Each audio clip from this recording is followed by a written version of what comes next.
Hello friends, तो आज मैं आपके साथ शेयर करने वाली हूँ 2020 में आई मूवी फॉरबिडन लव को, जिसके अंदर 4 अलग अलग कहानियाँ हैं। जिसकी पहली कहानी है अरेंज मैरिज।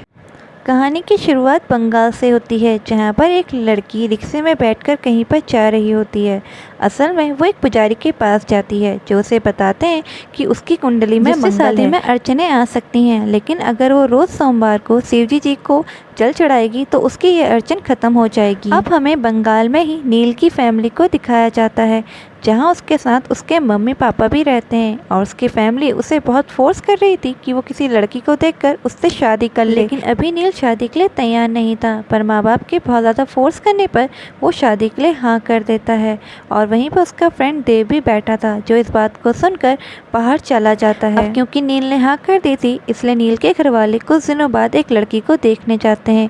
ये कोई और नहीं, वही लड़की है जो हमें मूवी की शुरुआत में दिखाई गई थी, जिसका नाम किया होता है। यहाँ पे किया के पापा बताते हैं कि किया की माँ की मृत्यु तभी हो गई थी जब किया 3 साल की थी। तब से उसे शांति काकी ने ही पाल पोस कर बड़ा किया था, और शांति काकी और किया एक दूसरे से वो दोनों एक दूसरे के बहुत क्लोज थे। उन लोग की बातें चली रही होती हैं कि तभी वहाँ पर देव भी आ जाता है, और हमें यहाँ पे पता चलता है कि किया और कोई नहीं, देव की ही कज़न है। लेकिन देव और किया का रिश्ता कुछ खास नहीं होता, उन दोनों की आपस में नहीं बनती है। इसलिए देव को नहीं पता था कि नील का रिश्ता किया के लिए आया हुआ है, और जब उसे ये पता चलता है तो वो बहुत ज़्यादा नाराज़ हो जाता है। लेकिन वो अपनी नाराज़गी जाहिर नहीं करता। लेकिन जब रात को वो नील से मिलता है तो वो नील को बता देता है कि वो उसकी फ्रेंड किया से शादी क्यों कर रहा है। और यहाँ पर नील से बताता है कि अच्छा होगा अगर उसकी कज़न की शादी ही उससे हो जाएगी, क्योंकि हमेशा एक बहन चाहती है कि उसका पति और भाई हमेशा एक दूसरे के साथ दोस्त बनकर ही रहें। असल में नील और देव होमोसेक्सुअल थे, और वो दोनों आपस में दोस्त से बढ़कर एक कपल थे।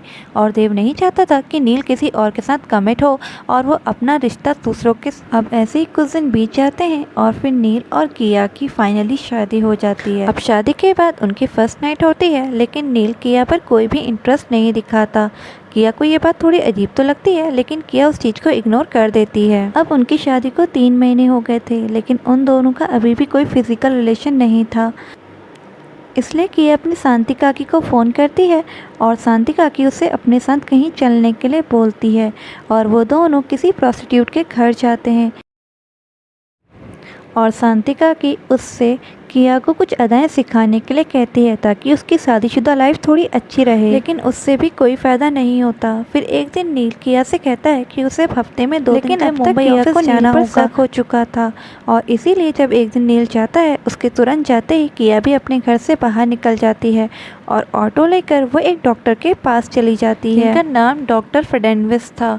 और वो सेक्स रोग के जो सेक्स डिसीज़ के बारे में बात करते थे। वहाँ जाने पर डॉक्टर उससे बोलते हैं कि हो सकता है कि या तो तुम्हारा पति इम्पोर्टेड हो या वो गे हो। इसके लिए पहले तुम्हें उसके बारे में पता करना होगा, तभी मैं उसका इलाज कर सकता हूँ। क्योंकि डॉक्टर उसे बीमारी ही मानते थे, और वो नील से मिलना भी चाहते हैं। और वहीं दूसरी तरफ देव किया के ऑटो का पीछा कर रहा होता है, और वो देख लेता है कि किया किसी डॉक्टर फर्नांडिस के वहाँ गई हुई है।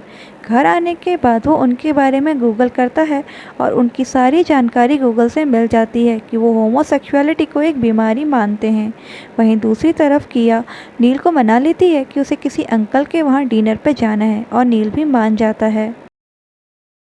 और उसके बाद वो लोग डिनर के लिए चले जाते हैं। तब डॉक्टर किया से कहते हैं कि उसे नील से 1-2 बार और मिलना होगा, ताकि नील कंफर्टेबल हो सके। अब जब नील एक दिन मुंबई के लिए निकल रहा होता है, तो किया भी उसका पीछे करने लग जाती है, और वो देखती है कि नील थोड़ी ही दूर में जाकर एक अपार्टमेंट के सामने अपनी टैक्सी रुकवा देता है, और उस अपार्टमेंट के अंदर घुस जाता है। किया का कज़न देर बाद पहुंच जाता है और अपार्टमेंट के अंदर चला जाता है, और ये देखकर किया समझ जाती है कि वो दोनों एक गे कपल हैं, और रोते हुए डॉक्टर को फ़ोन करती है और नील का इलाज करने के लिए कहती है, और डॉक्टर भी मान जाते हैं। फिर से एक बार नील और किया को डिनर के लिए बुलाते हैं। तभी वहाँ पर रिंग बजती है, और हम देखते हैं कि वहाँ देव भी पहुँच गया था। देव को देखकर वो लोग खुश तो नहीं थे, लेकिन फिर भी खुश होने का नाटक करते हैं, और देव भी उनके साथ डिनर करने लग जाता है। अब डिनर ख़त्म होने के बाद डॉक्टर और नील स्मोक करने के लिए बाहर चले जाते हैं और देव हाथ धोने के बहाने डॉक्टर के स्टडी रूम में पहुंच जाता है और वहां पे रखी हुई फाइल्स वगैरह को चेक करने लगता है और ये भी देखने लगता है कि वहाँ पे ट्रीटमेंट कैसे होता है। वो ये सब देख ही रहा होता है कि पीछे से वहाँ किया आ जाती है और वो देव से उसकी ज़िंदगी से बाहर चले जाने के लिए कहती है और बताती है कि तुम्हें एक बीमारी है होमोसेक्सुअलिटी की, लेकिन डॉक्टर सब सही कर देंगे। और इसी के बीच उन दोनों की आर्ग्यूमेंट होने लग जाती है और वो आर्ग्यूमेंट बढ़ते बढ़ते इतनी बढ़ जाती है कि वो दोनों एक दूसरे से हाथापाई करने लग जाते हैं। और इसी झटके में जब देव किया को झटका देता है तो किया उसी चेयर में आके गिर जाती है जो उन्होंने ट्रीटमेंट के लिए बनाई थी, जिसमें बहुत ज़ोर का करंट था और हम देखते हैं कि वहीं पर किया की डेथ हो जाती है।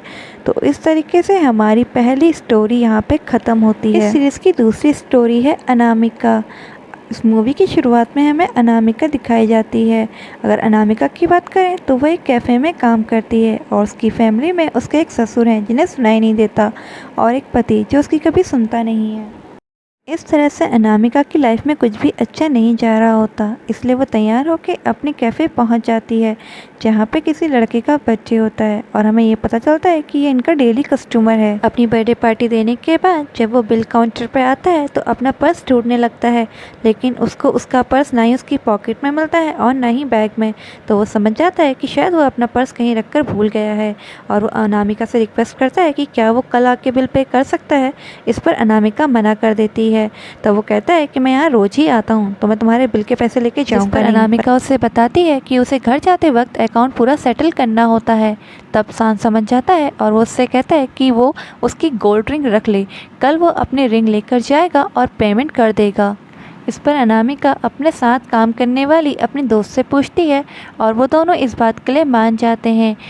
साथ ही वो अनामिका को सजेस्ट करती है कि वो अंगूठी को अपने पर्स में रखे क्योंकि काउंटर से कोई भी अंगूठी को ले जा सकता था। लेकिन अनामिका जब बस में ट्रैवल कर रही होती है तो वो देखती है कि किसी ने उसका पर्स काट दिया है, यानी कि उससे वो अंगूठी खो चुकी थी। अब दूसरे दिन जब शान अपनी अंगूठी वापस लेने के लिए जाता है, अनामिका कहती है कि वो आज अंगूठी लाना भूल गई है, वो अपना एड्रेस अनामिका को दे दे, वो किसी के हाथ उसकी अंगूठी भिजवा देगी। और शान भी ऐसा ही करता है, अपना एड्रेस और फ़ोन नंबर अनामिका को देकर चला जाता है। अब शाम को अनामिका शान के घर जाती है जहाँ पर शान का कज़न भी उसके साथ होता है, लेकिन अनामिका को देखकर उसका कज़न वहाँ से चला जाता है। अब अनामिका शान को बताती है कि उससे वो अंगूठी खो गई है और उसने उससे उसका एड्रेस इसीलिए मांगा था ताकि वो पर्सनली उससे आके बात कर सके और वो शान को उसकी अंगूठी के पैसे वापस कर देगी। वो शान से कहती है कि वो उसे हर महीने 15,000 रुपये दे देगी, लेकिन जब उसे पता चलता है कि शान की फाइनेंशियल कंडीशन बहुत अच्छी है तो उससे बोलती है कि वो उसे 3-3 हज़ार रुपये करके पैसे वापस कर देगी। और इस तरीके से उन दोनों की आपस में दोस्ती हो जाती है। एक दिन शान का एक पार्सल लेके कोई लड़का आता है तो शान अनामिका से बोलता है कि वो पार्सल को रिसीव कर दे और उसे उसके रूम में दे आए और अनामिका ऐसे ही करती भी है। वो पार्सल लेके उसके रूम में चली जाती है जहाँ वो एक पियानो को देखती है और वो पियानो बजाने लग जाती है और तभी शान और अनामिका एक दूसरे के बहुत ज़्यादा करीब आ जाते हैं। लेकिन अनामिका को जल्दी ये रियलाइज़ हो जाता है और वो वहाँ से चली जाती है, लेकिन थोड़ी देर बाद वो वापस आती है क्योंकि वो अपना फ़ोन भूल गई थी और इस बार वो दोनों एक दूसरे के साथ इंटीमेट हो जाते हैं और इस तरीके से उनका रिलेशन और भी ज़्यादा स्ट्रॉन्ग हो जाता है और जल्दी ही वो दोनों एक कमिटेड रिलेशनशिप पर भी आ जाते हैं। फिर एक दिन जब वो दोनों साथ में होते हैं तो शान को किसी का कॉल आता है और शान हड़बड़ी में उनसे बात करने लग जाता है।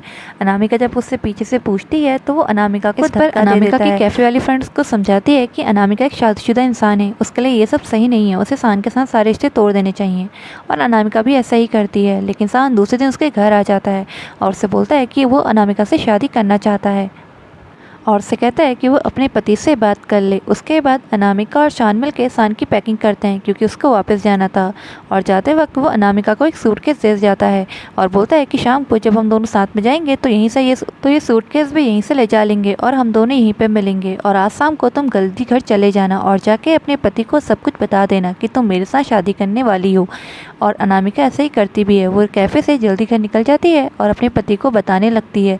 लेकिन तभी वहाँ पर न्यूज़ चल रही होती है और न्यूज़ सुन के वो बिल्कुल शॉक्ड हो जाती है। अनामिका जिस कैफ़े में काम करती है वहाँ पे बम विस्फोट हो चुका था जो किसी काले रंग के बैग में था और वहाँ पे आतंकवादियों की फ़ोटो भी दिखाई जा रही थी, जिसको अनामिका देखती है और पहचान जाती है कि ये वही लड़का है जो उसे कैफ़े में सामान देकर गया था। और उसके बाद वहाँ पे दूसरे आतंकवादी अनामिका पहचान जाती है कि वो शान का कज़न है और उसको ये भी याद आ जाता है कि उसी लड़के ने उसका बस में पर्स भी काटा हुआ था। उसके बाद उसे थोड़ी थोड़ी बातें समझ में आ ही रही होती हैं कि न्यूज़पेपर में ग्रुप के तीसरे मेंबर की फ़ोटो आती है जो और कोई नहीं खुद शान था और ये देखकर अनामिका समझ जाती है कि ये सब उनका बना बनाया प्लान था जिसमें